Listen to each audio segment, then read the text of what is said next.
आज ऑफिस में बहुत लेट हो गया था। आते आते रात होने लगी। हमेशा तो जल्दी आ जाता हूँ, ना जाने आज क्यों काम ज़्यादा बढ़ गया था।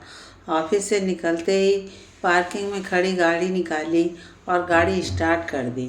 ये मिस्टर सौरभ हैं, जो बैंक मैनेजर हैं और बहुत ही हंसमुख दिलचस्प आदमी हैं। अभी तक ये कुंवारे हैं। ये थोड़े जज्बाती भी हैं, ले देकर अच्छे, सभ्य और सुलझे इंसान हैं। आज मौसम सुहाना हो रहा था। रात को हवाएं ठंडी चल रही थी, शायद बरसात होने वाली थी। आगे जाकर बरसात शुरू भी हो गई और बहुत तेज़ी से बरसात शुरू हो गई। सौरभ गाड़ी चलाता जा रहा था। सोचा जल्दी से घर पहुंच जाऊं, नहीं तो माँ और छुटकी परेशान हो जाएंगी कि मैं कहाँ रह गया। इतनी देर में अचानक बीच रास्ते में ही सौरभ की गाड़ी बंद हो गई। वो बहुत परेशान हो गया। इतनी बरसात, अब घर कैसे पहुंचेगा? साथ ही रोड पर कुछ गाड़ी वगैरह दिखाई भी नहीं दे रहा था। उसे समझ में ही नहीं आ रहा था कि वो क्या करे। उसने कई बार कोशिश की गाड़ी स्टार्ट करने की, पर हार कर वो एक तरफ बैठ गया। वो कार से निकलकर कई बार इंजन चेक किया, पर उसे कुछ समझ में ही नहीं आया। तो गाड़ी का दरवाज़ा खोला और मदद के लिए इधर उधर देखने लगा। लेकिन इस सुनसान रास्ते पर, और वो भी इतनी तेज़ बारिश में, उसे कोई मददगार इंसान तो क्या, वहाँ तो कोई जानवर भी नज़र नहीं आया। वह अपने आप में सोचता रहा, क्या करूँ? उसका माथा भी ठनक रहा था और माँ की चिंता भी थी कि गुस्से में माँ उसके कारण परेशान हो रही होंगी। उसे कुछ समझ में नहीं आ रहा था। फ़ोन भी करना चाहा तो फ़ोन डेड हो गया था। सौरभ ने इधर उधर घूम के देखा, लेकिन कोई भी आदमी उसे मददगार दिखाई नहीं दिया। वो परेशान होकर गाड़ी में ही बैठ गया। अचानक से ठक ठक आवाज़ आई। उसने देखा तो कोई गाड़ी के पास खड़ा था। उसने कार का शीशा नीचे किया तो एक लड़की बरसात में भीगी हुई थी। उसने गहरे रंग की नीली साड़ी पहनी थी। वो भी पूरी तरह से भीग चुकी थी। सौरभ ने सोचा, शायद हो सकता है इस बरसात में इसे भी कोई मददगार नहीं मिल रहा हो, इसलिए मुझसे मदद मांगना चाह रही हो। सौरभ ने देरी न लगाते हुए पूछा, आपको मदद चाहिए? उसने कहा, नहीं, मुझे मदद नहीं चाहिए, मैं तो आपकी मदद करना चाहती हूँ। सौरभ थोड़ा अचंभित हुआ। उसने कहा, मेरी? बहुत आश्चर्य से उसने कहा, हाँ, मेरा घर पास में ही है और मैं यहाँ बीच रास्ते में लोगों की मदद करती हूँ। आपकी गाड़ी भी ख़राब हो चुकी है।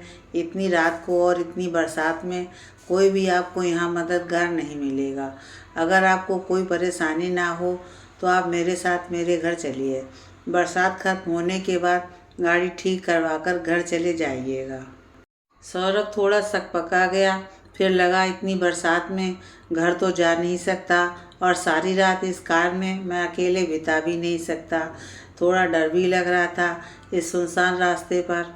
उसने गाड़ी का दरवाज़ा खोला, कार से बाहर निकला और कार को अच्छी तरह से लॉक कर दिया। फिर कहा, चलिए। अभी तक सौरभ ने उसे ठीक से देखा नहीं था। वो आगे आगे चल रही थी। वह लड़की भीगी भीगी सी जुल्फ़ों को झटक रही थी। वो आगे आगे चलने लगी और सौरभ उसके पीछे पीछे। वह साड़ी में इठलाती चल रही थी, हाथों और पैरों से पानी की बूंदों को उड़ाती हुई चल रही थी। सौरभ ने पूछा, और कितनी देर लगेगी? उसने कहा, बस थोड़ा ही समय लगेगा। पर सौरभ को आसपास कोई घर दिखाई नहीं दे रहा था। थोड़ा दूर जाने के बाद एक छोटा सा घर नज़र आया। लड़की ने दरवाज़ा खोला और बोली, चले आइए। सौरभ को थोड़ी सी हिचकिचाहट हो रही थी और थोड़ा डर भी लग रहा था। ऐसे अनजान किसी लड़की के साथ अचानक से कैसे जाऊं घर के अंदर? कहीं ये फिल्मों की तरह भूतिया लड़की तो नहीं? मन में हजारों सवाल उमड़ रहे थे। उसने दरवाज़ा खोला और कहा, अंदर आ जाइए। सौरभ जैसे तैसे डर के मारे अंदर जाने की कोशिश करते हुए कदम बढ़ाने लगा। घर में प्रवेश करते ही उसने चारों तरफ देखा। सोचा, कहीं डाकू छुपे हों और मुझे लूट कर मार दिया तो? मेरे पास तो एटीएम कार्ड भी है, मोबाइल भी है और लॉकर की चाबी भी है। फिर मेरी माँ और बहन का क्या होगा? मन में ना जाने कैसी कैसी बातें आने लगीं। मेरी माँ और बहन को मेरी हत्या का पता भी नहीं चल पाएगा। वो कई तरह के काल्पनिक बातों में खोता जा रहा था। अचानक उस लड़की ने कहा, आप यहाँ सोफे पर बैठ जाइए, मैं आपके लिए कुछ कपड़े ला देती हूँ। आप पूरी तरह भीग गए हैं, फिर आप चेंज कर लीजिएगा। सौरभ उस लड़की को गौर से देखते ही रह गया। वो लड़की फिर वापस आई और आकर कपड़े सौरभ के हाथों में देकर कहा, वहाँ बगल में रूम है, आप उसमें चेंज कर लीजिएगा। सौरभ सोचा, कहीं यहाँ सीसीटीवी कैमरा तो नहीं है, कहीं ये मेरा वीडियो बनाकर वायरल तो नहीं कर देगी, मुझे मार कर या मेरी हत्या करके कहीं ये मेरे परिवार वाले से पैसे तो नहीं मांगेगी। मन में उसके बहुत तरह की बातें चल रही थी, पर क्या करता, कपड़े भीगने के कारण उसे थोड़ी ठंड लग रही थी। उसने चारों तरफ देखा, अरे यहाँ कहीं सीसीटीवी कैमरा नहीं है। फिर कपड़े बदल कर बाहर आया। कपड़े तो मानो लग रहे थे कोई मोटे ताजे आदमी के हों। वह बाहर आकर चुपचाप सोफे पर बैठ गया। थोड़ी देर बाद वो लड़की आई और एक कप चाय का प्याला हाथ में थमाते हुए बोली, आपको सर्दी लग रही होगी, ये अदरक और तुलसी वाली चाय पी लीजिए। सौरभ उसको देखता रहा था। बहुत ही मासूम प्यारी सी लग रही थी। कहीं ऐसा तो नहीं इस मासूम प्यारी सी लड़की के चेहरे के पीछे एक खूनी डाकू गिरोह का हाथ हो, जो लोगों को चाय पिलाकर मारती हो। फिर वो कपकपाते हाथों से प्याला ले लिया और होंठों से सटाकर शोर करते हुए पीने लगा।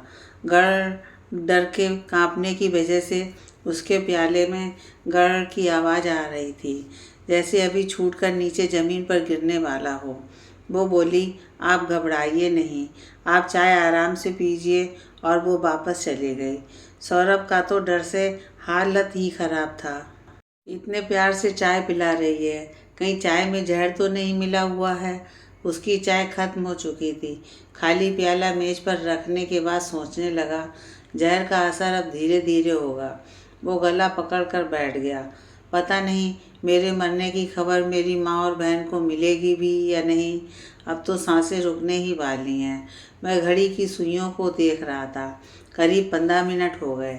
जहर ने अपना काम करना शुरू कर दिया होगा, लेकिन आधा घंटा हो गया, बहुत देर हो चुकी है, कोई असर नहीं दिखाया, कुछ हुआ ही नहीं। उसने अपना हाथ गले पर से हटा लिया। अच्छा हो सकता है चाय में जहर नहीं हो, इसके आदमी मुझे गला दबाकर या पेट में चाकू मार कर मार देंगे।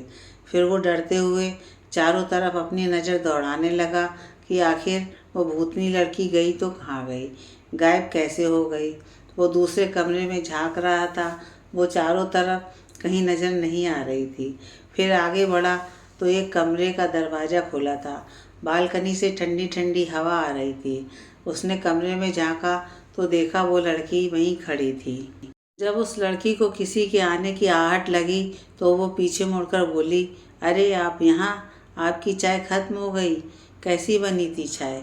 सौरभ ने कहा, बहुत अच्छी बनी थी, मैं तो आपको सारे घर में ढूंढ रहा था, पर आप कहीं दिखाई नहीं दी। वो बोलते हुए अपने आप को दरवाजे पर ही रोक लिया। वो लड़की बोली, आप घबराइए नहीं, कमरे के अंदर आ जाइए।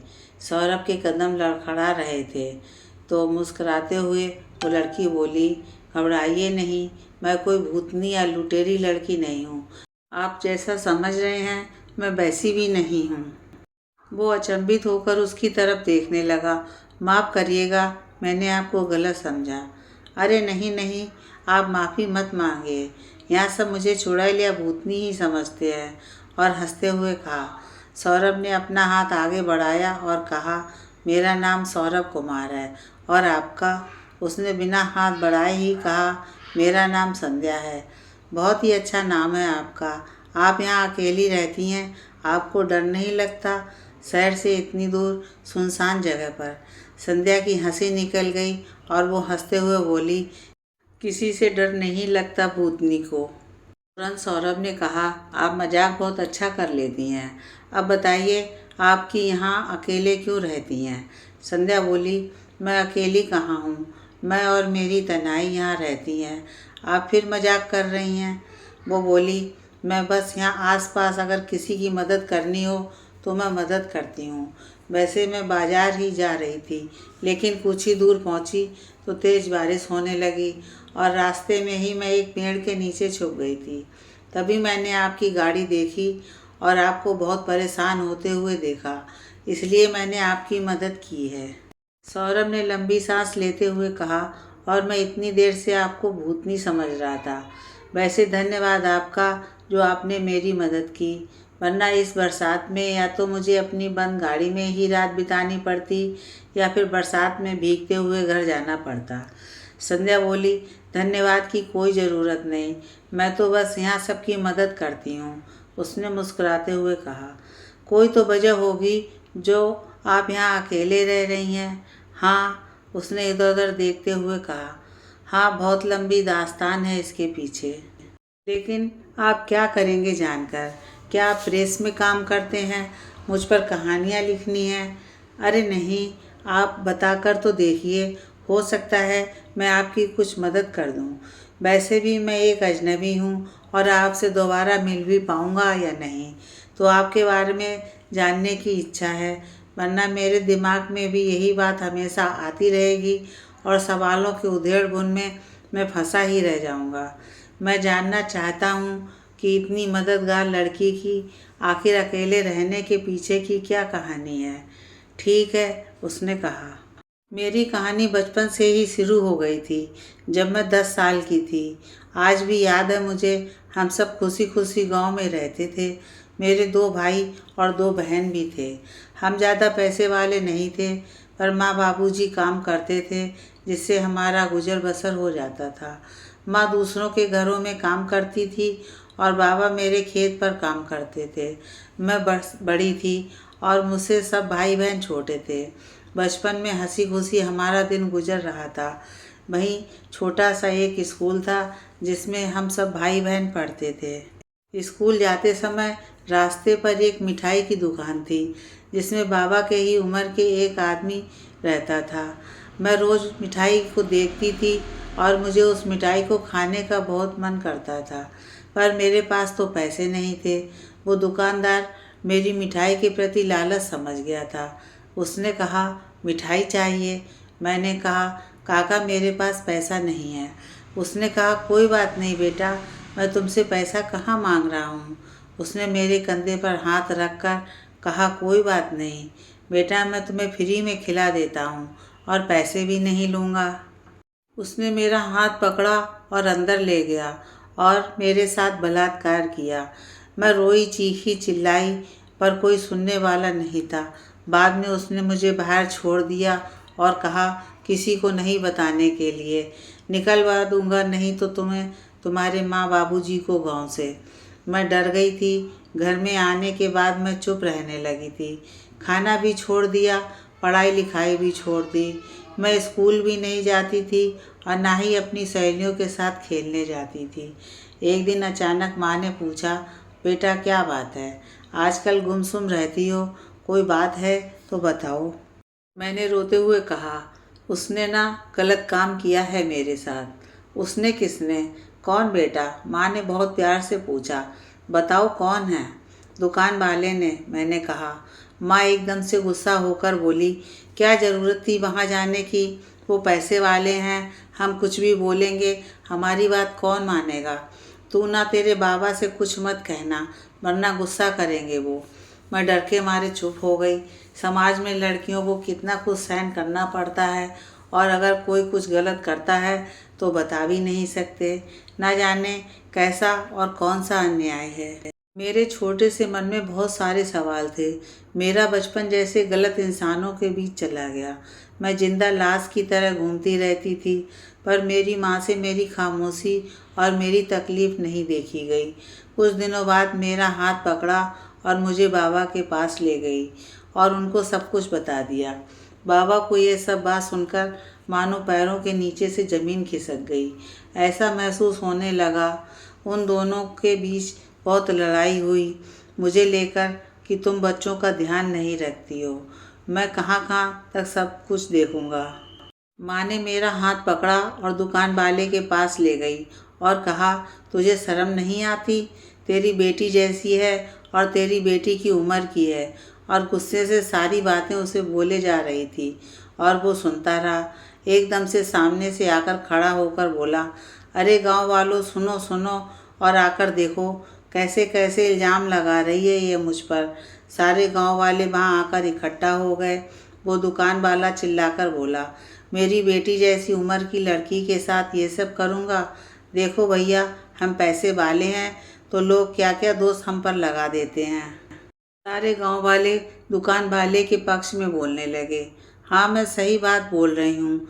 मेरी माँ मेरे ही हित के लिए बोले जा रही थी, पर वो एकदम से अकेली हो गई थी। उसका साथ किसी ने भी नहीं दिया।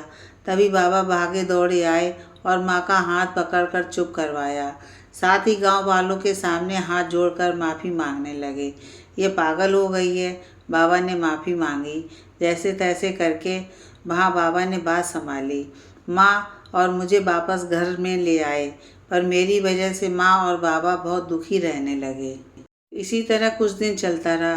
कुछ दिनों के बाद बाबा माँ को आकर बोले कि मैं एक लड़का देख कर आया हूँ, उसका परिवार भी ठीक है और वो लोग दहेज भी नहीं लेंगे। मैं इसका रिश्ता पक्का करके आया हूँ। माँ ने घुमाते हुए कहा कि बिना दान दहेज के वो हमारी बेटी से शादी करेगा, ज़रूर कोई उसमें कमी होगी। तो बाबा ने कहा, तो तुम्हारी बेटी में कौन सी कमी नहीं? मेरी बेटी में कोई कमी नहीं। कमी उस धोखेबाज इंसान में है जिसने मेरी बेटी पर बुरी नज़र डाली थी। जो भी हुआ है, अब चुपचाप रहना है। मैं शादी पक्का कर चुका हूँ। तो बस इसके आगे और कुछ नहीं। तो सच सच बता ही दो कि आखिर उस लड़के में क्या कमी है। लड़के में कोई कमी नहीं है, बस उसके 2 छोटे छोटे बच्चे हैं और कुछ ही दिन पहले उसकी पत्नी का देहांत हो गया है। बच्चों की देख रेख के लिए उसे पत्नी की ज़रूरत है। काहे कोई दाई नौकर उसके बच्चों को नहीं संभाल सकती है? घर में और कोई नहीं है उसके बच्चों को संभालने के लिए? मैं कुछ नहीं जानता हूँ, बाबा ने मुंह घुमाते हुए कहा। सुनो ना संध्या के बाबूजी, थोड़ी दिमाग से सोचो। अभी हमारी बेटी बहुत छोटी है, अभी उसे पढ़ने दो। ऐसे किसी भी लड़के के साथ अपनी बेटी का विवाह कैसे कर सकते हैं? खुद ही सोचो। बाबूजी ने कहा, मैं सब कुछ सोच कर आया हूँ और रिश्ता पक्का कर चुका हूँ। अब कुछ दिन बाद अच्छा मुहूर्त देख करके शादी का दिन निकाल करके इसकी शादी कर दिया जाएगा। माँ रोती रही, पर पिताजी ने मेरी माँ की एक भी बात नहीं सुनी। उसके दिल पर माँ की बातों का कोई प्रभाव ही नहीं पड़ा। कुछ दिनों बाद मेरी शादी कर दी गई उस इंसान से जिसे मैं न जानती थी न पहचानती थी। मैं नाबालिग थी। उस समय मैं केवल 14 बरस की थी।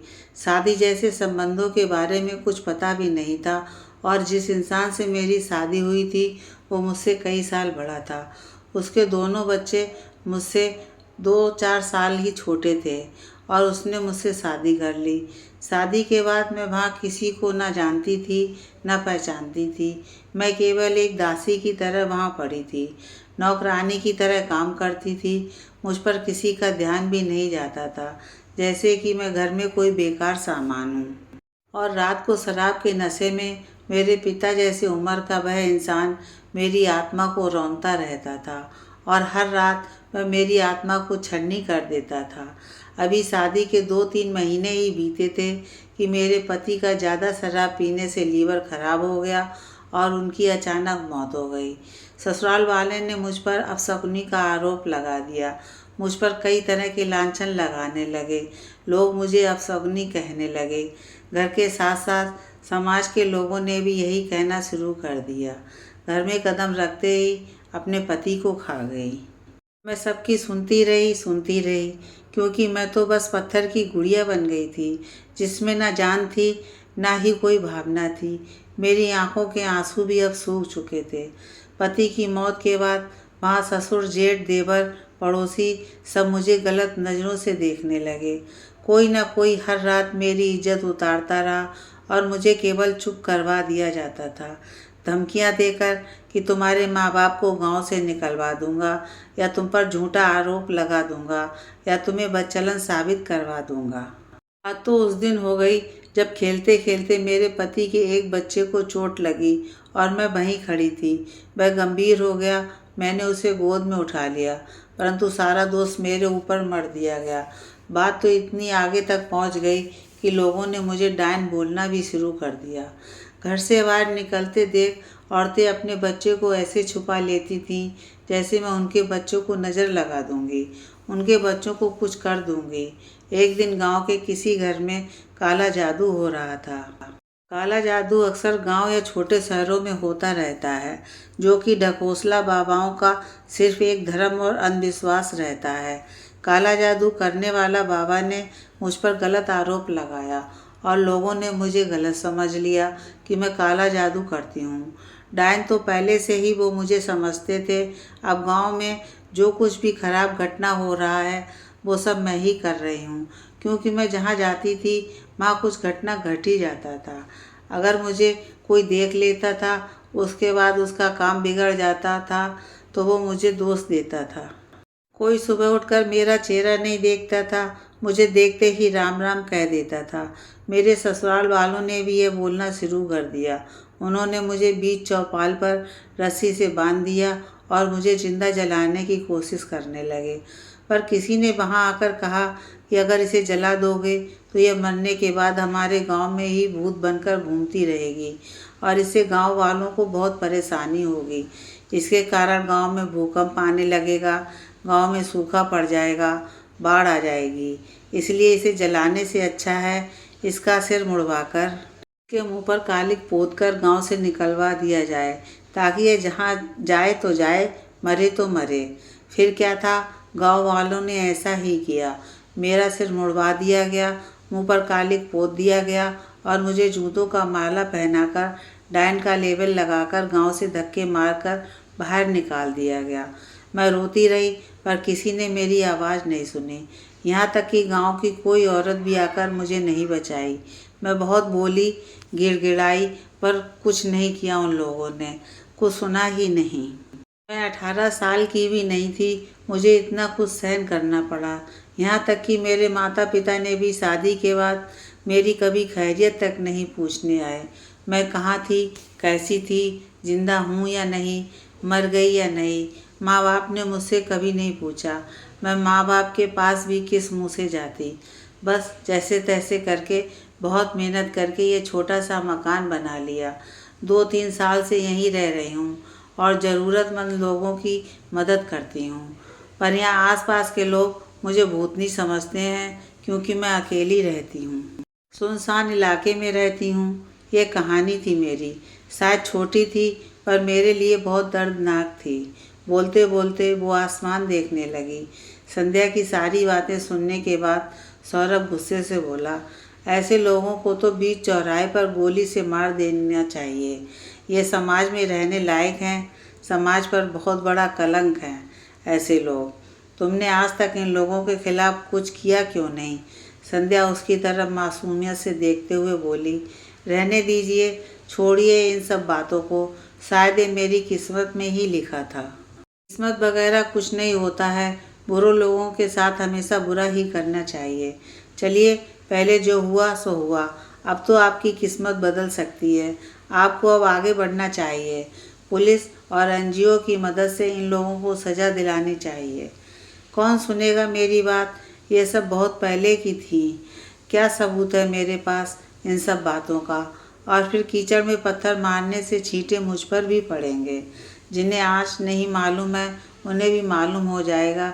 ये समाज आपका सड़कों पर चलना मुश्किल कर देगा। ये सब बातें पढ़ने में और सुनने में अच्छा लगता है।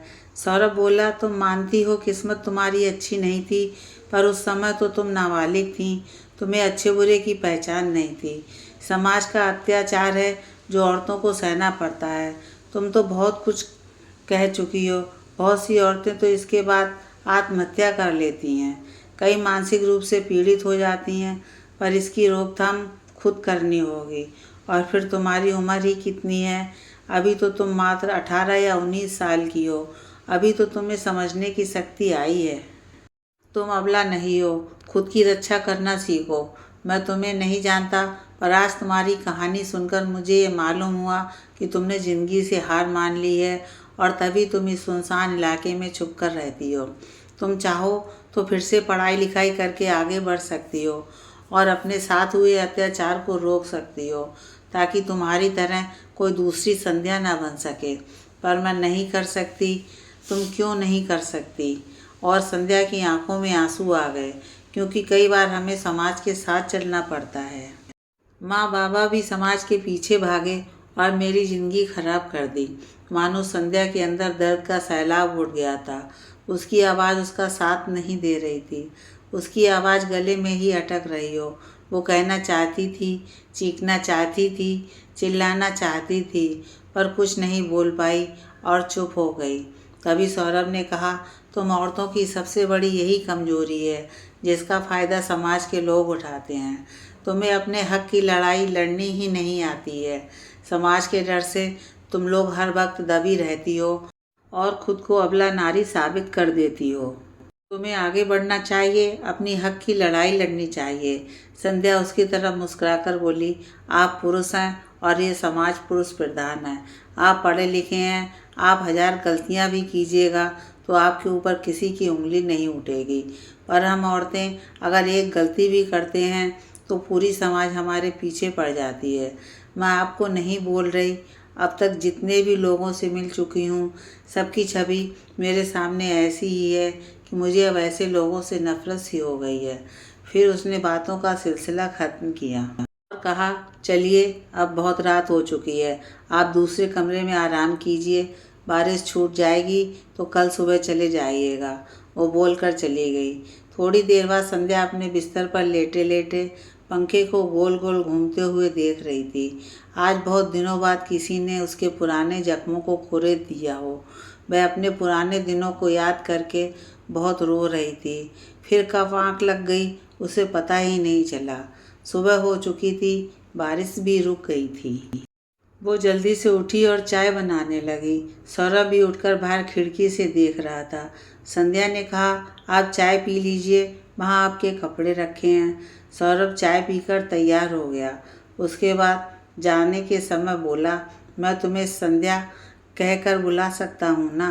वह बोली, जी हाँ, आप बुला क्यों नहीं सकते? तो ठीक है संध्या, मैं जा रहा हूँ, लेकिन तुमसे एक बार फिर कहूँगा कि इस तरह गुमनामी की ज़िंदगी जीने से अच्छा है अपने इस जीवन को किसी काम में लगाओ, तभी तुम उन जख्मों से बाहर निकल पाओगी। संध्या बोली, तो आप ही बताइए कि मैं क्या करूं? अगर मेरी कहना मानो तो तुम्हें 3-4 NGO का नंबर देता हूँ, तुम उनसे मिलो। शायद वह लोग तुम्हारी कुछ मदद करें, फिर तुम्हें अपने पैरों पर खड़ा होने का मौका भी मिलेगा। ज़िंदगी बहुत लंबी है, यूँ अकेले घुट घुट कर जीने से नहीं कटेगी। और तुम तो बहुत समझदार हो, क्या तुम्हारे पास कोई फ़ोन है या कोई नंबर जिससे मैं तुम्हें कांटेक्ट कर सकूं? संध्या ने सिर हिलाते हुए बोली, मुझे कभी फ़ोन की ज़रूरत ही नहीं पड़ी, क्योंकि मेरी खबर पूछने वाला कोई है ही नहीं। मैं मोबाइल किस लिए रखूँगी? सौरभ अपना सिर नीचे झुकाकर बोला, अच्छा कोई बात नहीं, मैं तुम्हें अपना नंबर देता हूँ। अगर कभी लगे कि तुम्हें मुझसे बात करनी है तो मेरे नंबर पर बात करना। सौरभ अपना विजिटिंग कार्ड संध्या को देते हुए कहा, इसमें मेरा नाम, मेरा नंबर लिखा हुआ है। संध्या बोली, आप घबराइए नहीं, मैं बचपन में 4th क्लास तक पढ़ी हूँ, इसलिए इतना पढ़ सकती हूँ। फिर सौरभ चला गया। उसे अपनी गाड़ी भी गैरेज में देनी थी। घर जाने के बाद भी सौरभ को चैन नहीं मिला। उसका बार बार ध्यान संध्या के ऊपर हुए जुल्मों पर था। वो उसके बारे में सोचता रह गया। फिर माँ और बहन को उसके बारे में बताया। सबकी आंखें नम हो गईं। कैसे कैसे सोच के लोग होते हैं। औरत को लोग अपना हुकूमत समझते हैं, जो मन में आए वही करते हैं। फिर उसे डायन बता देते हैं और वो जितना दर्द सहन करती है उसके ऊपर से नमक छिड़क देते हैं पुरुष। जिंदगी भर वह संघर्ष करती रहती है और संघर्ष के बदले औरतों को क्या मिलता है? बस ताने और अपशब्द। चाहे समाज कितना भी पढ़ा लिखा हो जाए, पर कहीं ना कहीं औरतों के लिए उसके दिमाग में छोटी सोच होती ही है।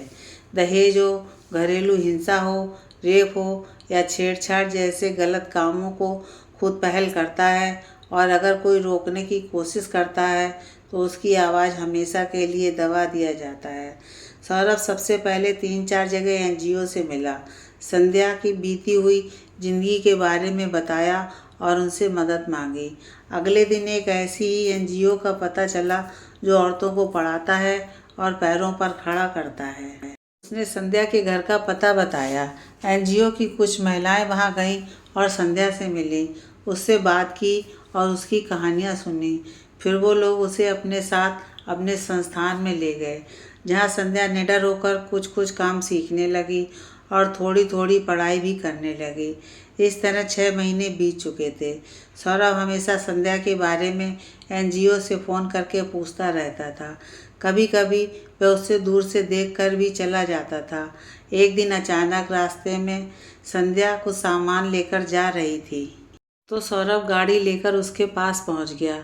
जब अचानक सौरभ को देखा तो वह चौंक गई। सौरभ ने मजाक करते हुए कहा कि ये इस तरह से अपने चेहरे को छुपाकर आप क्या किसका कत्ल करके आ रही हैं। वह मुस्कुराते हुए बोली, मैं बस यूं ही जा रही थी कि शायद कोई मुझे पहचान न सके, पर आपने तो पहचान ही लिया। अभी भी आपके मन में यह डर है?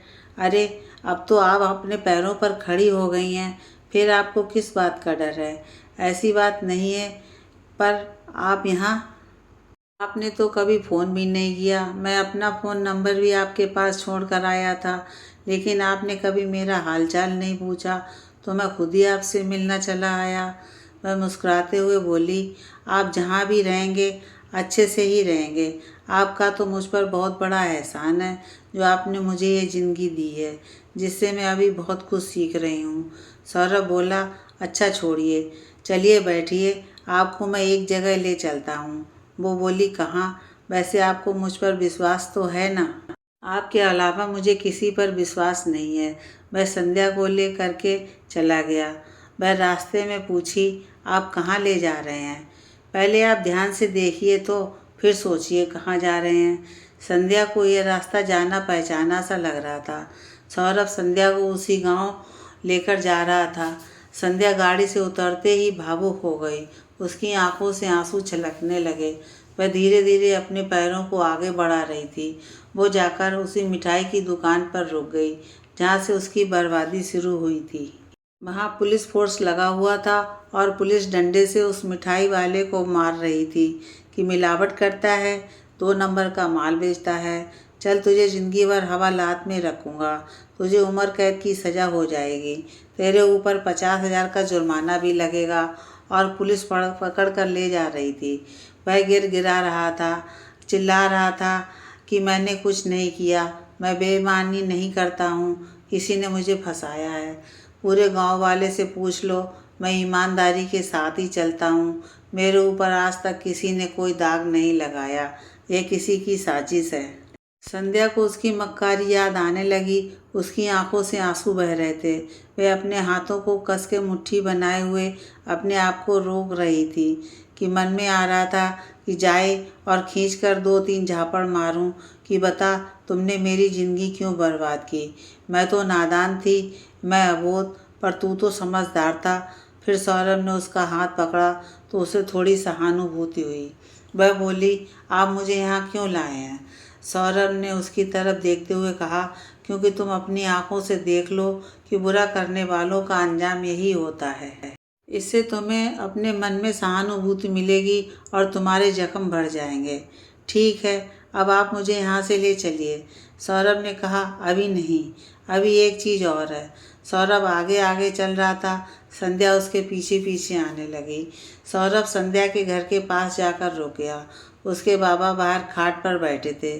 सौरभ ने कहा, बाबा, यहाँ हम जनगणना की तरफ से आए हैं, जानना चाहते हैं कि आपके परिवार में कितने सदस्य हैं। वहाँ किसी ने संध्या को नहीं पहचाना। बाबा ने कहा, बस हम दोनों पति पत्नी और हमारे 3 बच्चे हैं। सौरभ ने झूठ का पेपर निकालते हुए कहा, पर पिछले 10 साल की जनगणना में तो आपके बच्चों की संख्या 4 थी। उसके बाबा ने तुरंत खाट से उठते हुए कहा, मर चुकी है वो, उसकी चिता जल चुकी है, अब वो इस दुनिया में नहीं है। सौरभ ने पूछा, आप किसकी बात कर रहे हैं? गुस्से में उसके बाबा ने कहा, मेरी बेटी थी संध्या, 11 साल पहले ही मर गई थी। क्या हुआ था उसे?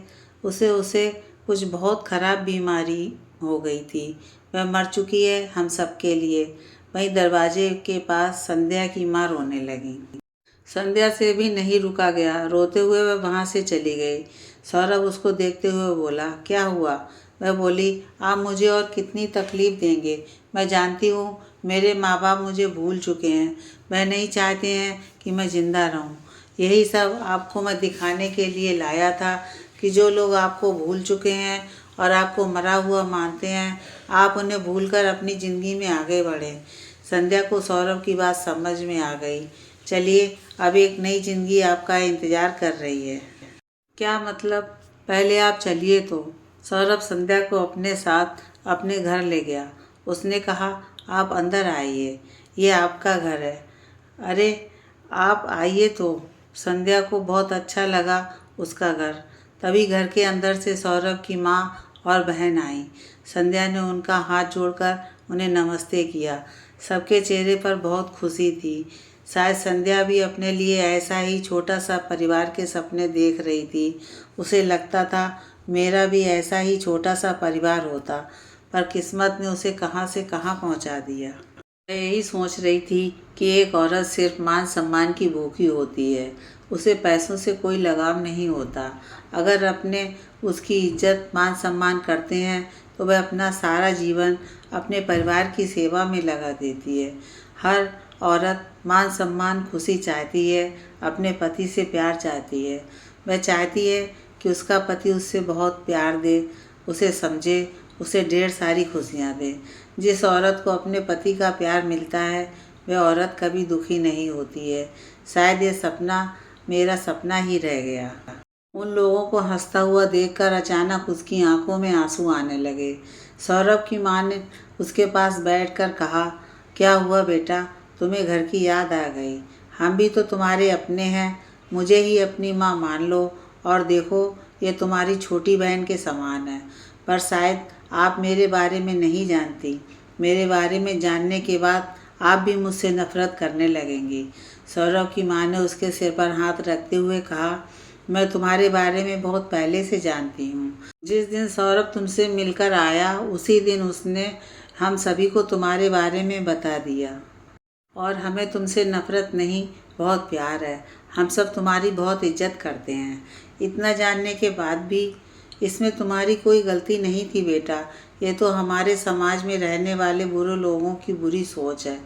तुम इसे अपना घर समझो। हम सब तुम्हारा परिवार हैं।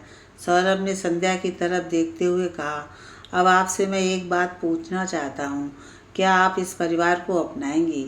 संध्या आश्चर्य से खड़ी हो गई। बोली, सौरभ जी, आप मेरे अतीत के बारे में जानने के बाद भी ऐसा मजाक नहीं कीजिए मेरे साथ। मैं मजाक नहीं कर रहा हूँ, आपसे सच कह रहा हूँ। क्या आप मुझसे शादी कीजिएगा? क्या आपको मेरी माँ और बहन के साथ रहना पसंद है? क्या आप इस छोटे से घर को अपनाएंगी? संध्या बोली, जी आप क्या बोल रहे हैं? मैं सच कह रहा हूँ। मेरे घर वाले तैयार हैं आपको अपनी बहू बनाने के लिए। क्या आप मेरी माँ की बहू, मेरी बहन की भाभी और मेरी पत्नी बनना पसंद करेंगी? संध्या ने मुस्कुराते हुए माँ को गले से लगा लिया।